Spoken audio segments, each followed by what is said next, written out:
Welcome to this first LFS update, and we're gonna talk a bit about what's been happening here at Lund Formula this fall, and I think it would be nice for an introduction as well. So Hannah, you might start. Yeah, my name is Hannah, and I am technical leader for Lund Formula Student.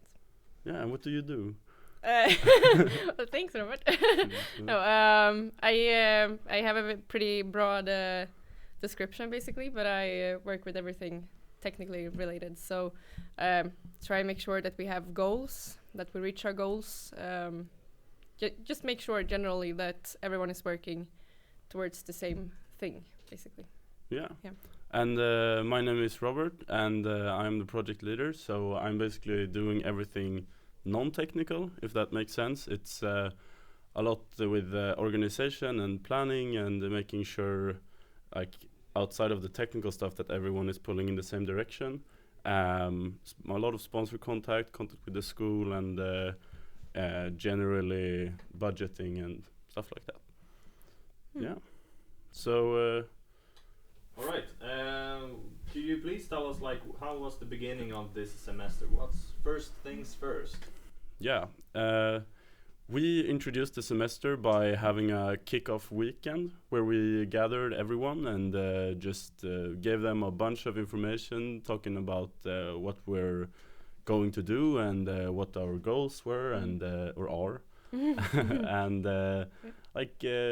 just making sure everybody is on the same page. And then we ended the weekend with some good vibes, barbecues and some drinks and some food and making sure everyone got to know each other.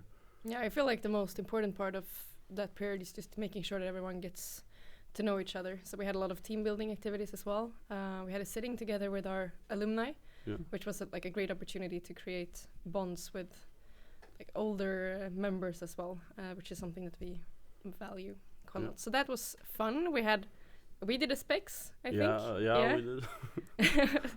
It wasn't a very good specs, but we had a specs, and Yeah, I would say a very fond memory from that night was when the old leaders got up and spoke directly to the entire team and the new team, and you can see in their eyes they were really proud. They had had a great time, and one of them listed everything that he's going to miss and everything that he is not going to miss. So that was a very fun fun part of the night. Right. Could you please explain what the Design Review 1 is and what it entails? So once you get started on a Formula Student project overall, I think it's really hard to grasp the concept of what it is that you're going to design, because it's quite different from what you're doing in school.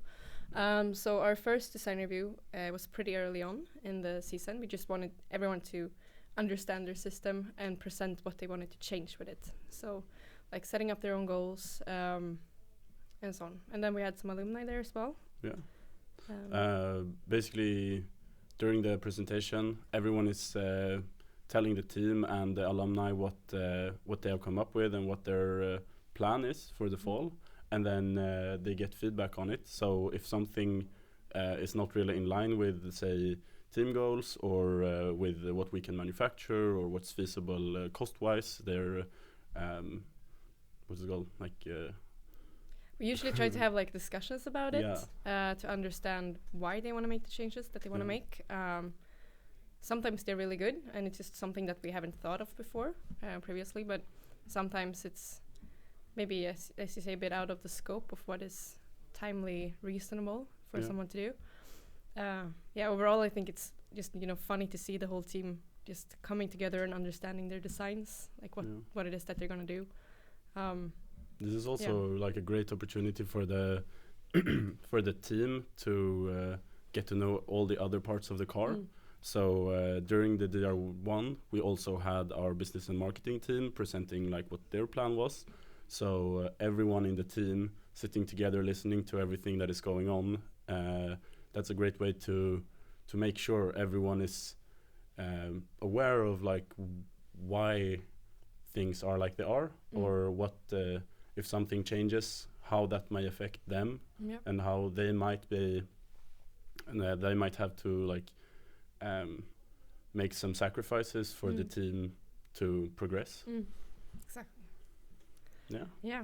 Then we moved over to like this design phase overall, and tried to fill it up both with like funny events such as go-karting, but also like workshops together with our alumni.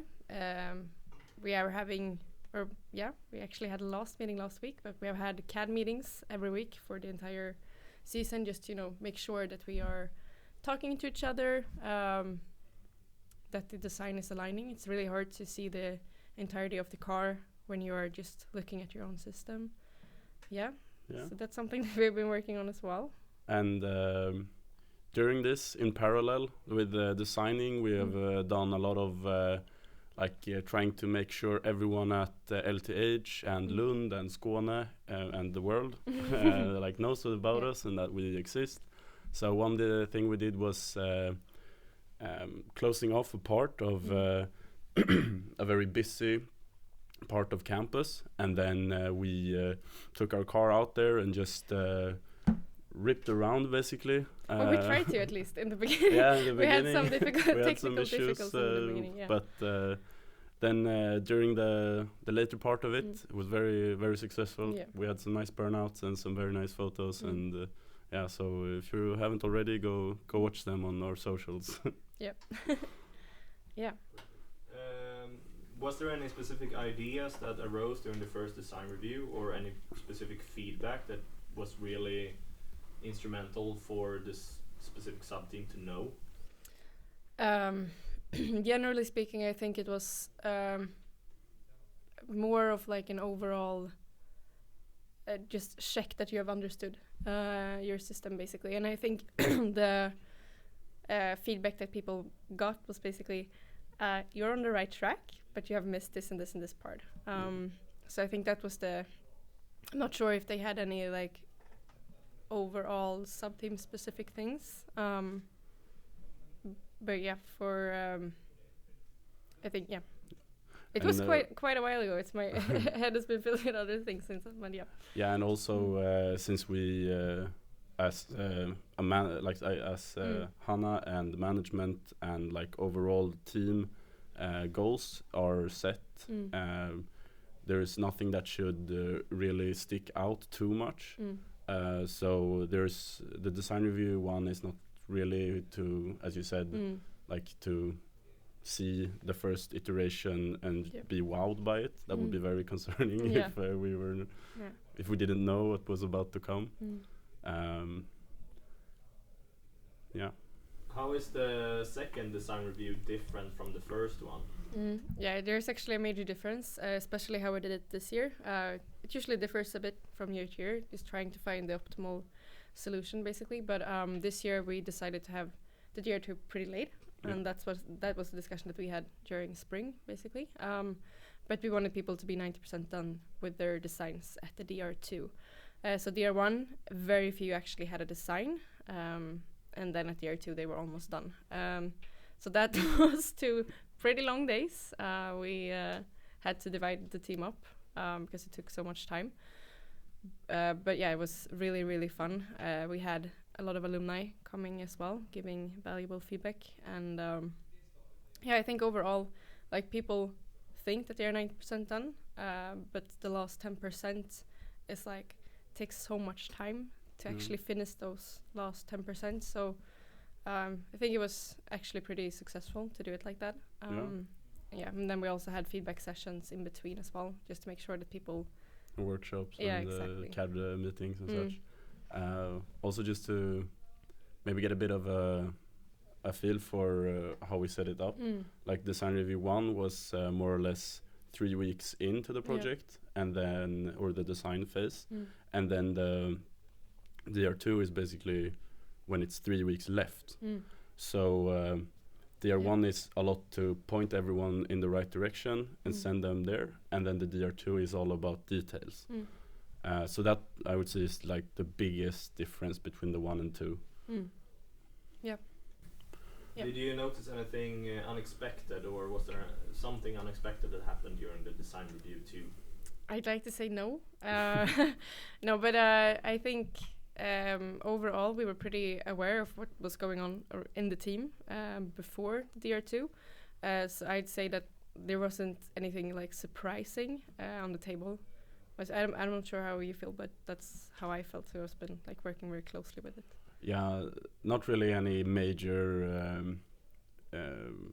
surprises, but very valuable insight, I would say, instead from alumni, where when you really dig into your design and you're not, like a lot of people in the team are not very used to doing design work like this, and having the first time and being guided, you are still some, like in some capacity you might miss stuff, and that's why we also invite all the alumni every time on the DRs, because they know that they know everything that goes into making a design like that. So they came with a lot of valuable, like specific small things for each subsystem, I would say. I actually say something that's a bit like our driverless team. Oh yeah, yeah, that was very really fun. cool. So they are working very, very hard on the entire like driverless system, and basically what we're seeing now is the best that we've seen in LFS history. So that was really cool. I mean, you watch them work, kind of, but just seeing it all put together, that was like simulation-wise, that was very cool. So maybe not unexpected, but it was like they're really sprinting, which is so much fun to see. And also the alumni that was there, they were basically just like, keep this up, you're gonna do great. So we are hoping to get it working as well. Yeah. For next year. Could you explain a bit of now we're moving into the freeze phase? What's that all about? Yeah, so we have towards the end of the design phase, we want to make sure that everyone is, on track, so that the design is finished in time. So in order to do that, we need to both freeze the monocoque and all of the mounting points to the monocoque. So the first one is the monofreeze, which is when we say, okay, this is it for the mono design. Let's go with this. And then a week later, we had the mounting point freeze, which is basically, okay, now you can't move anything, like attachment-wise, to the monocoque. And then we've also had the CAD deadline as well. But freeze-wise, it's very much towards monocoque in order for them to be able to make all of the preparations for the manufacturing period, basically. Right. How did the team ensure that everything was complete and met the standards before this deadline was due? I'd like to say it's a great effort of teamwork. Basically, it's we have talked a lot about talking to each other, and I think the team has done a great job in that. Just making sure that they are up on, what do you call it? Up on the like latest designs of everyone around them. We also have the CAD meetings once a week, which is for everyone designing something in CAD. Before then, I put together like the main assembly of the entire car, and just try to break it down as much as possible and to try and find all of the faults that I can.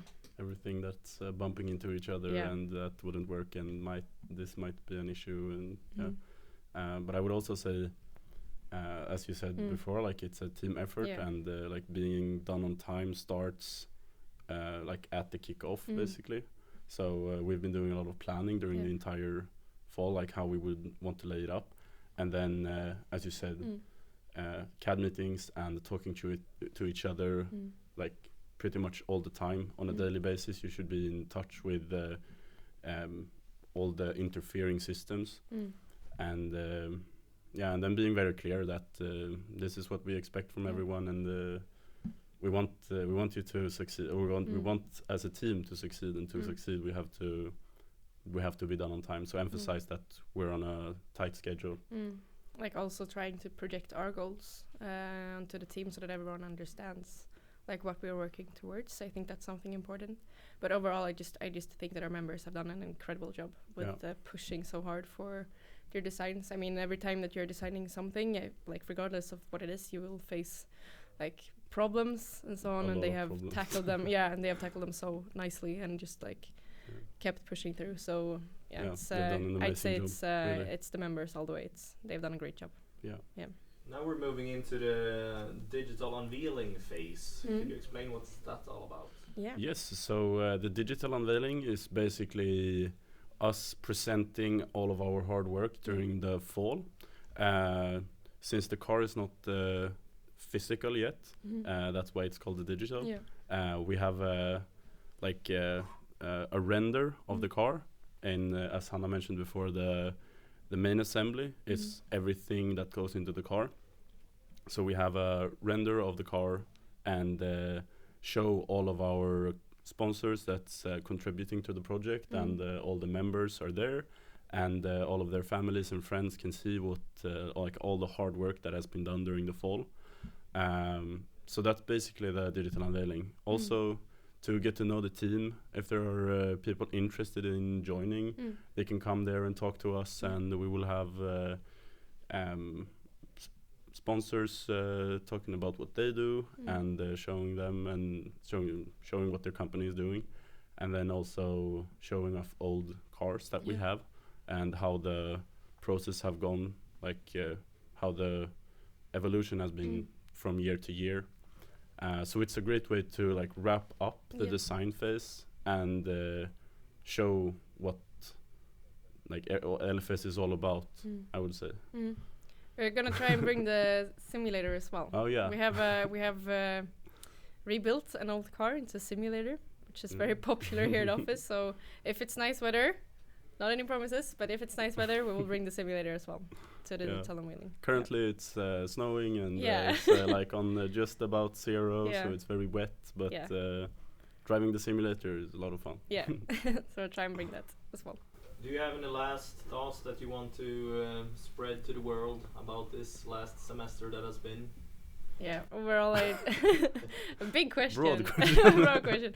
Yeah, no, overall, like it's been so much fun. It's also been a bit stressful, like getting everything together, but in the end, it's so worth it. Just getting to see the car come together, even if it's not like even physically at this point. Getting together in the CAD. It's in the CAD, we actually had a funny moment during one of the CAD meetings, because in the beginning we had a bit of an issue with like mating everything to the right place, basically. So at one point I just took a picture of what the car looked like before I moved everything into the right place, and it was the wheels were 1 meter under the car, and we have arrow flying like 3 meters behind the it was so much fun. So just like getting from that point to the finished design with like everything in the right place, it's been so much fun, and I'm so proud of our team and what they have accomplished. 100%. I would also say like a lot of memorable smaller memories is like solutions to problems when you're a bit tired and stuff don't really go your way, but you just find some solution. And I think one perfect example of that was when before a CAD meeting, we had some you had some issues with SolidWorks, and it didn't want to like pack up, and you couldn't upload it. So you were just like, screw it, I'm bringing the computer. So just like a stationary computer, like ripped it out, carried it over to the meeting room, and just set it up over there. And that's a solution. It's working. So annoyed. I was so annoyed.